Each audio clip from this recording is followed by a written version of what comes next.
Assalamualaikum warahmatullahi wabarakatuh. Perkenalkan, nama saya Elia Swantika Prapanca dari kelas 3D dengan NIM 240641100126. Di sini saya akan menyampaikan materi evaluasi pembelajaran, di mana ada materi pengukuran, asesmen dan evaluasi, dan juga ada materi tujuan dan fungsi evaluasi pembelajaran, dan juga yang ketiga konsep asesmen dan jenis evaluasi pembelajaran.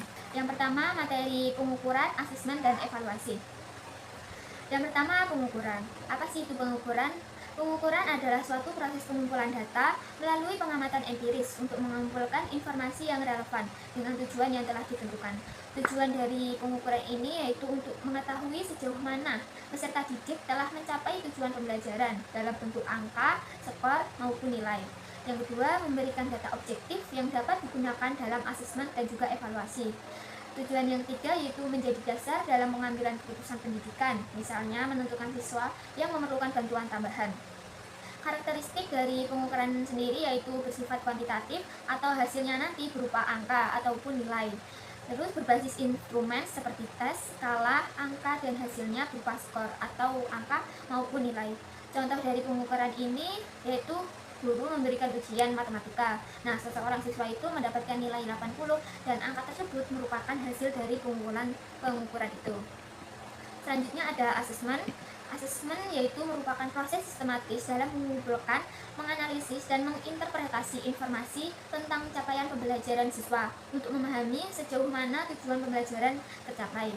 Tujuan dilaksanakan asesmen ini yaitu dapat memahami sejauh mana siswa mencapai tujuan pembelajaran untuk mendiagnosis kemampuan awal siswa, yaitu diagnostik asesmen, dan memberikan umpan balik untuk perbaikan proses belajar siswa atau formative assessment. Tujuan yang terakhir yaitu untuk mengukur pencapaian akhir siswa atau biasa disebut dengan summative assessment. Karakteristik dari asesmen sendiri yaitu mencakup ranah kognitif, afektif, dan juga psikomotorik. Jadi menyeluruh, bukan hanya kognitif saja. Kedua yaitu menggunakan berbagai teknik, tes tertulis, observasi, portofolio, proyek, dan juga wawancara. Karakteristik selanjutnya yaitu bisa kuantitatif, angka ataupun nilai, dan juga kualitatif, deskripsi atau catatan dari guru. Contoh dari asesmen ini seperti guru memberikan kritas untuk mengetahui kemampuan awal siswa sebelum memulai materi selanjutnya, materi baru. Evaluasi yaitu proses menafsirkan dan membuat keputusan berdasarkan hasil asesmen untuk menilai keberhasilan pembelajaran atau suatu program, di mana tujuan evaluasi ini untuk mengetahui sejauh mana tujuan pembelajaran dapat tercapai. Yang kedua, untuk menentukan efektivitas pembelajaran, kurikulum, atau kebijakan pendidikan. Yang ketiga, memberikan dasar dalam pengambilan keputusan seperti remedial, kelulusan, hingga revisi kurikulum.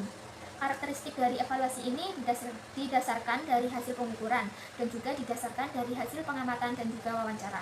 Contoh dari evaluasi yaitu guru melihat hasil ujian dan lalu melihat juga dengan proyek siswa, lalu memutuskan siswa perlu remedial atau tidak. Ini bisa disebut dengan evaluasi. Kalau melihat hasil ujian itu kan nanti hasilnya angka, nah itu bisa dinamakan dengan pengukuran. Dan kalau proyek siswa itu kan kayak asesmen. Nah, jadi itu contoh dari evaluasi pembelajaran. Materi yang kedua yaitu tujuan dan fungsi evaluasi pembelajaran. Tujuan dari evaluasi pembelajaran ini adalah untuk mengetahui sejauh mana pembelajaran mencapai target dan juga mendeteksi kesulitan yang dihadapi siswa, memberikan umpan balik bagi guru, serta menjadi dasar perbaikan program maupun kurikulum agar pembelajaran lebih efektif. Fungsi evaluasi yang dimana ada fungsi selektif, diagnostik, fungsi penempatan, dan juga fungsi formatif. Kalau fungsi selektif itu berarti menyeleksi siswa berdasarkan kemampuan untuk tujuan tertentu. Berfungsi sebagai diagnostik yaitu mengidentifikasi kesulitan belajar atau mengidentifikasi kemampuan awal siswa seperti pretest, seperti itu. Berfungsi sebagai pengukuran keberhasilan, yaitu seperti fungsi sumatif yaitu di akhir pembelajaran, yaitu mengetahui capaian akhir. Contohnya kalau sudah dites berarti melakukan post test. Selanjutnya ada fungsi formatif yaitu untuk memperbaiki proses pembelajaran saat berlangsung. Terus ada fungsi motivasi, yaitu memberikan dorongan kepada siswa agar dapat terus belajar. Fungsi terakhir ada bentuk akuntabilitas seperti bukti pertanggungjawaban pendidik kepada orang tua, lembaga, dan masyarakat. Manfaat dari evaluasi pembelajaran. Manfaat ini bisa untuk peserta didik, guru, maupun sekolah. Kalau peserta didik dapat mengetahui kemampuan, kelebihan, dan juga kelemahan siswa. Terus peserta didik dapat termotivasi meningkatkan hasil belajar. Yang terakhir, dapat memperoleh arahan dalam memperbaiki strategi belajarnya. Untuk guru sendiri, manfaatnya mengetahui efektivitas metode, media, dan strategi pembelajaran, menjadi dasar dalam merancang pembelajaran berikutnya. Yang terakhir, mendukung PTK untuk inovasi pembelajaran yang lebih bervariasi dan juga kreatif. Kalau untuk sekolah, manfaatnya mengetahui apakah kondisi belajar sudah sesuai harapan atau belum. Terus informasi dari guru tentang tepat tidaknya kurikulum, kalau tidak ya berarti bisa diganti kurikulumnya. Terus hasil penilaian dari tahun ke tahun sebagai pedoman standar sekolah dan juga atau akreditasi. Ada prinsip evaluasi, di mana prinsip ini ada berorientasi kepada pencapaian kompetensi guru. Contohnya, guru MTK, guru matematika menjelaskan proses penilaian, teknik, prosedur yang sesuai dengan kemampuan hasil belajar peserta didiknya. Terus ada prinsip yang dinamakan dengan valid, yaitu di mana instrumen evaluasi harus benar-benar mengukur apa yang seharusnya diukur. Terus ada adil, yaitu tidak menguntungkan peserta didik karena kebutuhan khusus ataupun syarat. Terus ada objektif, tidak membeda-bedakan latar belakang, bebas, bias, berdasarkan data, kriteria, dan jelas, berdasarkan rubrik juga. Terus ada berkesinambungan, yaitu dilakukan secara terencana, bertahap, dan juga terus-menerus. Setelah itu ada menyeluruh, yaitu mencakup seluruh aspek hasil belajar peserta didik seperti aspek kognitif, afektif, dan juga psikomotorik. Yaitu ada lagi terbuka dan akuntabel, di mana proses dan hasil evaluasi harus dapat dipertanggungjawabkan dan dipahami oleh siswa maupun pihak lain. Dan terakhir ada bermakna, yaitu memiliki manfaat yang dapat ditindaklanjuti oleh pihak lain. Materi yang ketiga ada konsep asesmen dalam pembelajaran, di mana di dalamnya terdapat materi asesmen as learning atau asesmen sebagai pembelajaran. Di sini asesmen dipandang sebagai bagian dari proses belajar itu sendiri. Misalnya mahasiswa belajar melalui kegiatan asesmen. Jadi kegiatan asesmen itu dianggap sebagai proses dari mahasiswa itu dapat belajar. Fokus dari asesmen as learning ini refleksi diri dan metakognisi, yaitu kemampuan berpikir tentang proses berpikirnya sendiri. Contohnya, mahasiswa diminta membuat jurnal refleksi setelah melakukan praktikum gelombang.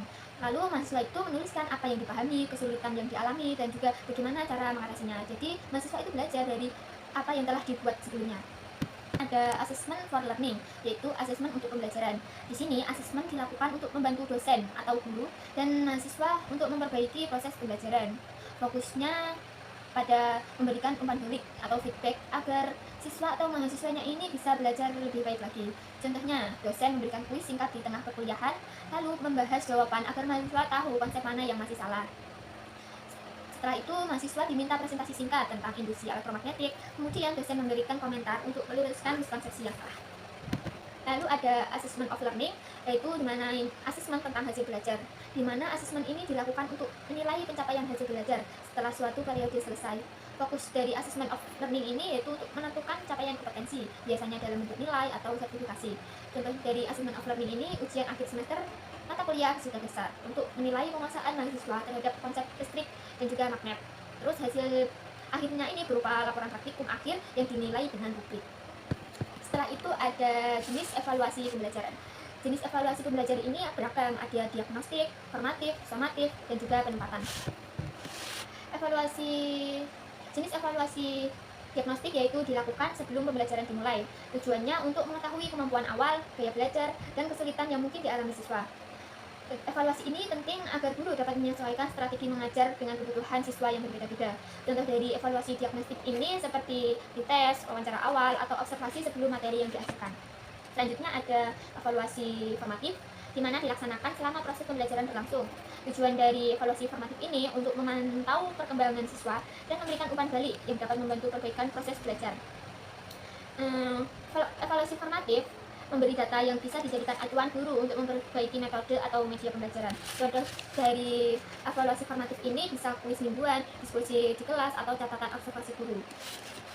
Selanjutnya ada evaluasi sumatif, yaitu dilakukan setelah pembelajaran selesai atau di akhir periode, misalnya akhir semester. Tujuan dari evaluasi sumatif ini untuk menilai hasil belajar siswa secara keseluruhan dan menentukan kelulusan atau kenaikan kelas. Evaluasi sumatif digunakan untuk mengetahui sejauh mana tujuan pembelajaran dapat tercapai. Contoh dari evaluasi sumatif ini seperti ujian semester, tugas akhir, dan juga portofolio. Lalu yang terakhir ada evaluasi penempatan atau placement evaluation, yaitu menempatkan mahasiswa pada posisi atau kelas yang sesuai dengan kemampuannya. Contohnya, tes awal bahasa Inggris untuk menentukan level kelasnya, apa kelas A atau kelas B atau kelas C, seperti itu. Ada metode tes dan juga non-tes. Metode tes adalah penilaian menggunakan instrumen yang berisi soal atau tugas yang harus dijawab atau dikerjakan peserta didik. Tes ini umumnya digunakan untuk mengukur aspek kognitif atau pengetahuan. Kalau tes ini dapat berupa tes tertulis, lisan, maupun praktik untuk menilai pengetahuan dan juga keterampilan siswa. Tes sangat efektif mengukur pemahaman konseptual meski terbatas dalam menilai aspek afektif dan juga psikomotorik.